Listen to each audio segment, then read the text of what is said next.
మీకు ఎవరికైనా బాల్కనీలో వాషింగ్ మిషన్ ఉందా? ఈ వీడియోని స్కిప్ చేయకుండా మీరు చూడండి చివరి వరకు. ఒక సెకండ్ నిర్లక్ష్యం చేస్తే పెద్ద ప్రమాదంగా మారిపోవచ్చు. మనము మర్చిపోతాం కదా, అసలు వర్షాకాలంలో ఎంత జాగ్రత్తగా ఉండాలనేది మర్చిపోతాము.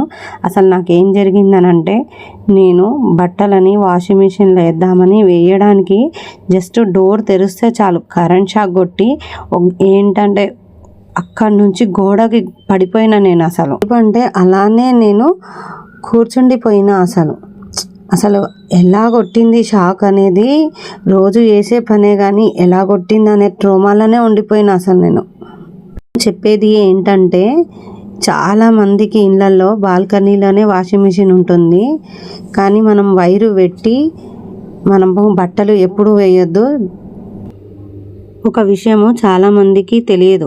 వర్షాకాలం వల్ల ఆ నీరు అనేది బాల్కనీలో నీరు వస్తుంది, తడి ఉంటుంది కాబట్టి అది ఎండిపోయిందా లేదా అని కూడా చూసుకోవాలి. లేకపోతే ఈ ఎలక్ట్రిక్ అనేది లోపాల వల్ల కొన్ని సందర్భాల్లో మెషిన్ బాడీకి కరెంటు రావచ్చు.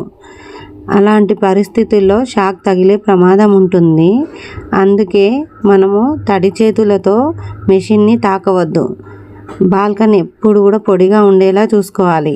ఒకవేళ మీకు మెషిన్ షాక్ అనిపించింది అనుకో, వెంటనే మనము వైర్ తీసేసాలి, ఆఫ్ చేసి పెట్టుకోవాలి. నాకు జరిగిన ఈ షాక్ మీకు తగలకూడదని ముందుగానే ఈ జాగ్రత్తలు చెప్తున్నాను. జాగ్రత్తగా ఉండండి ఈ వర్షాకాలంలో. ఈ సమాచారము ఉపయోగపడుతుందని అనిపిస్తే మీ కుటుంబ సభ్యులతో షేర్ చేయండి.